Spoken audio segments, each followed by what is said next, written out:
मित्रों, श्रावण मास हिंदू पंचांग के अनुसार वर्ष का 5वां महीना माना जाता है। श्रावण मास अर्थात सावन के महीने में भगवान शिव की आराधना का विशेष महत्व है। सावन का महीना देवों के देव महादेव का सबसे प्रिय महीना माना गया है। श्रावण मास महात्म्य में कुल 30 अध्याय हैं, जिनका श्रवण आपको श्रावण मास में प्रतिदिन अवश्य करना चाहिए।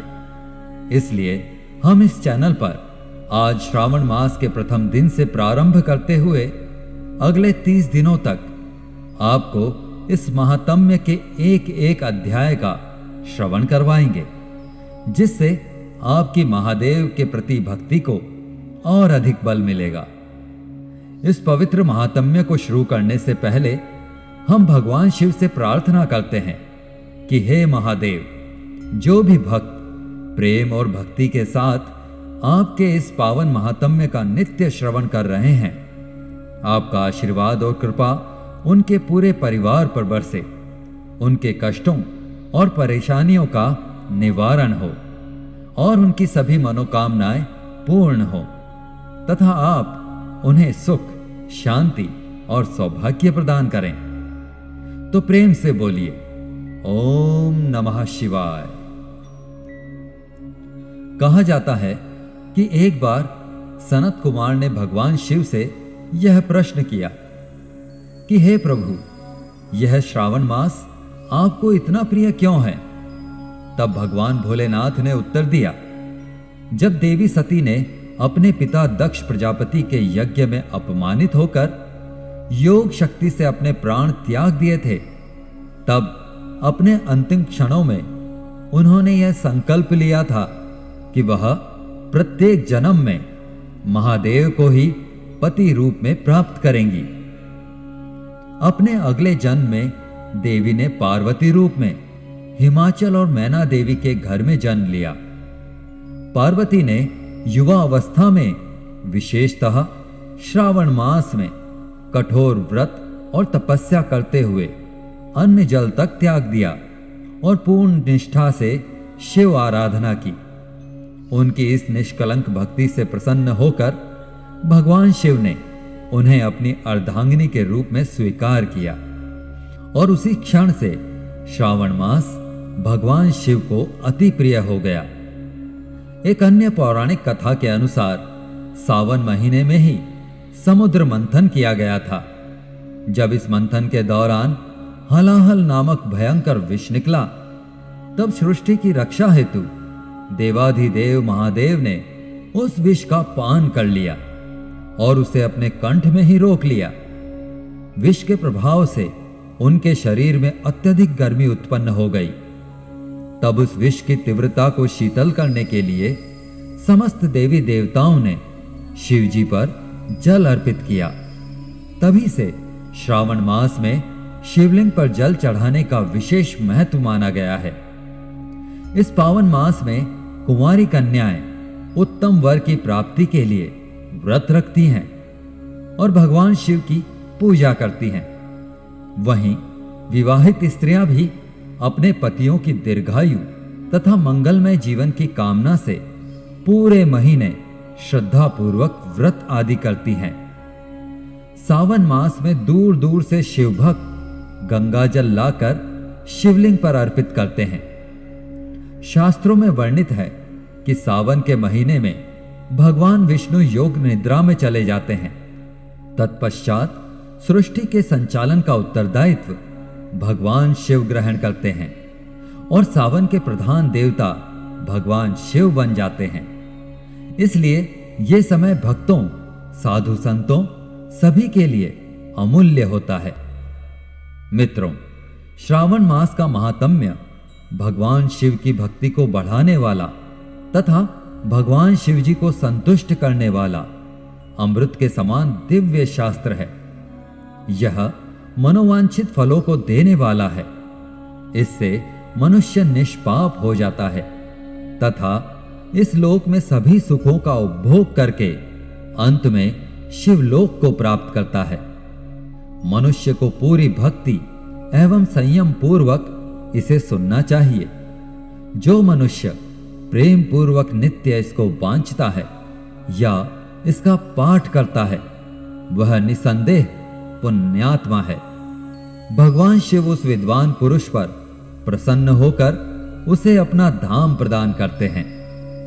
तो आइए भक्तों, अपने मन को शांत करके प्रेम, भक्ति और श्रद्धा के साथ सुनते हैं संपूर्ण श्रावण मास के महात्म्य का प्रथम अध्याय।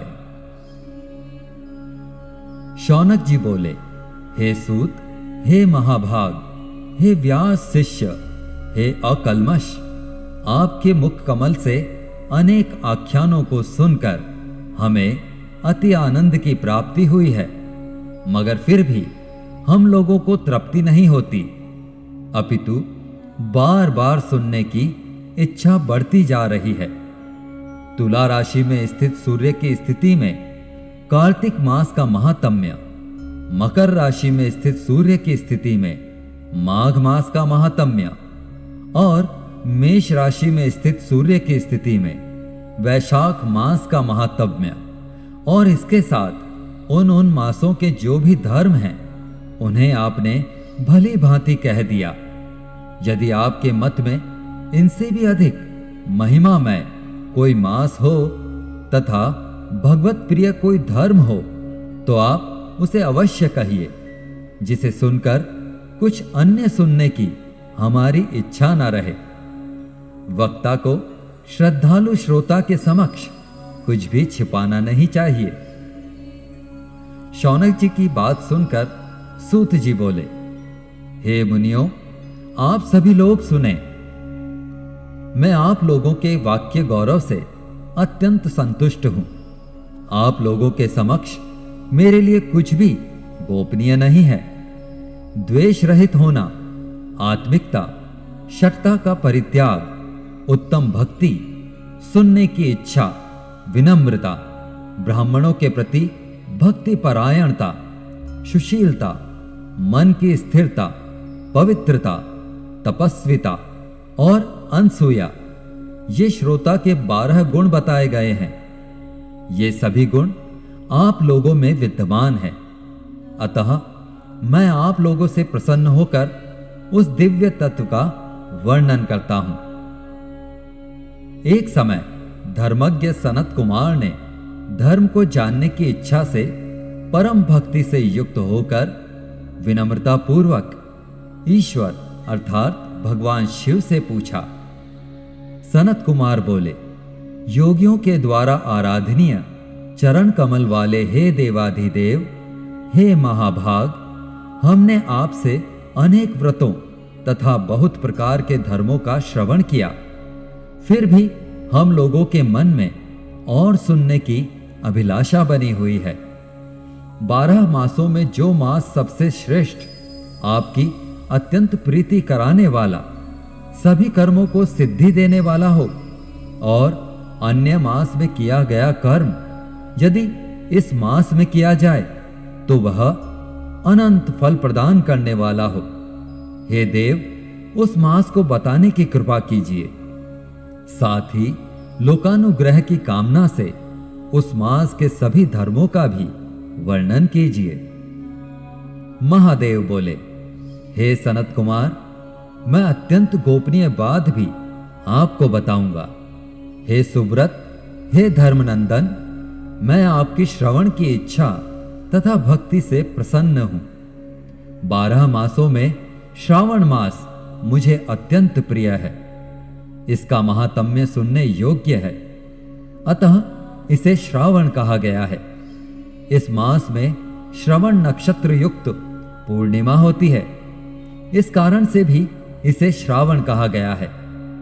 इसके महात्म्य के श्रवण मात्र से यह सिद्धि प्रदान करने वाला है, इसलिए भी यह श्रावण संज्ञा वाला है। निर्मलता गुण के कारण यह आकाश के सदृश्य है, इसलिए इसे नभा कहा गया है।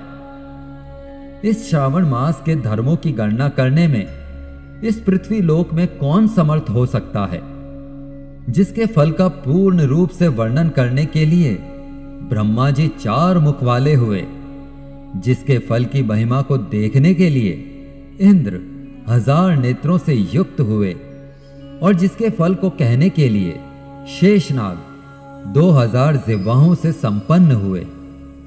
अधिक कहने से क्या प्रयोजन? इसके महात्म्य को देखने और कहने में कोई भी समर्थ नहीं है। हे मुनि, अन्य मास इसकी एक कला को भी प्राप्त नहीं होते। यह सभी व्रतों तथा धर्मों से युक्त है। इस मास में एक भी दिन ऐसा नहीं है जो व्रत से रहित दिखाई देता हो। इस माह में प्राय सभी तिथियां व्रत युक्त हैं। इसके महात्म्य के संबंध में मैंने जो कहा वह केवल प्रशंसा मात्र नहीं है। अतः जिज्ञासुओं, भक्तों, अर्थ की कामना करने वालों, मोक्ष की अभिलाषा रखने वालों और अपने अपने अभिष्ट की आकांक्षा रखने वाले 4 प्रकार के लोगों, ब्रह्मचर्य, गृहस्थ, वानप्रस्थ, संन्यास आश्रम वाले को इस श्रावण मास में व्रतानुष्ठान करना चाहिए। सनत कुमार बोले, हे भगवान, हे सत्यम, आपने जो कहा है कि इस मास में सभी दिन एवं तिथियां व्रत रहित नहीं हैं, तो आप उन्हें मुझे बताएं। किस तिथि में और किस दिन में कौन सा व्रत होता है? उस व्रत का अधिकार किसे है? उस व्रत का फल क्या है? किस किस ने उस व्रत को किया है? उसके उद्यापन की विधि क्या है? विधान पूजन कहां हो और जागरण करने की क्या विधि है? उसका देवता कौन है? उस देवता की पूजा कहां होनी चाहिए? पूजन सामग्री क्या क्या होनी चाहिए? और किस व्रत का कौन सा समय होना चाहिए? हे शिव, वह सब आप मुझे बताइए। यह मास आपको प्रिय क्यों है? किस कारण यह पवित्र है? इस मास में भगवान का कौन सा अवतार हुआ? यह सभी मासों से श्रेष्ठ कैसे हुआ? और इस मास में कौन कौन से धर्म अनुष्ठान के योग हैं? हे शिव, यह सब बताइए। आपके समक्ष मुझ अज्ञानी का प्रश्न करने में कितना ज्ञान हो सकता है? अतः आप पूर्ण रूप से बताइए। हे कृपालु, मेरे पूछने के अतिरिक्त भी जो जो शेष रह गया हो उसे भी लोगों के उद्धार के लिए कृपा करके बताइए। रविवार, सोमवार, मंगलवार, बुधवार, बृहस्पतिवार, शुक्रवार और शनिवार के दिन जो करना चाहिए, हे प्रभु, वह सब मुझे बताइए। आप सबके आदि में प्रकट हुए हैं, अतः आपको आदि देव कहा गया है। जैसे एक की विधि बाधा से अन्य की विधि बाधा होती है, वैसे ही अन्य देवताओं के अल्प देवत्व के कारण आपको महादेव माना गया है। तीनों देवताओं के निवास स्थान पीपल वृक्ष में सबसे ऊपर आपकी प्रतिष्ठा है। कल्याण रूप होने के कारण आप शिव हैं और पाप समूह को हरने के कारण आप हर हैं।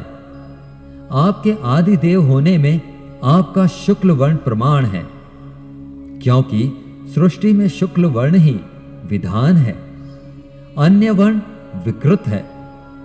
आप कर्पूर के समान गौर वर्ण के हैं, अतः आप आदि देव हैं। गणपति के अधिष्ठान रूप 4 दल वाले मूलाधार नामक चक्र से, ब्रह्मा जी के अधिष्ठान रूप 6 दल वाले स्वाधिष्ठान नामक चक्र से और विष्णु के अधिष्ठान रूप 10 दल वाले मणिपुर नामक चक्र से भी ऊपर आपका अधिष्ठान होने के कारण आप ब्रह्मा तथा विष्णु के ऊपर स्थित हैं। यह आपकी प्रधानता को व्यक्त करता है। हे देव, एकमात्र आपकी ही पूजा से पंचायतन पूजा हो जाती है, जो कि दूसरे देवताओं की पूजा से किसी भी तरह संभव नहीं है। आप स्वयं शिव हैं। आपकी बाईं ओर शक्ति स्वरूपा दुर्गा, दाहिनी ओर गणपति, आपके नेत्र में सूर्य तथा हृदय में भक्तराज भगवान श्री हरि विराजमान हैं। अन्न के ब्रह्म रूप होने तथा रस के विष्णु रूप होने और आपके उसका भोक्ता होने के कारण, हे ईशान, आपकी श्रेष्ठता में किसे संशय हो सकता है। सबको परित्याग की शिक्षा देने हेतु आप शमशान तथा पर्वत पर निवास करते हैं। आप पुरुष सूक्त में उत्तम तृत शेष्यानो इस मंत्र द्वारा स्तुति पात्र के योग्य हैं, ऐसा महर्षियों ने कहा है। जगत का संहार करने वाले हलाहल को गले में किसने धारण किया? महाप्रलय की कालाग्नि को अपने मस्तक पर धारण करने में कौन समर्थ था? संसार रूप अंधकूप में पतन के हेतु कामदेव को किसने भस्म किया?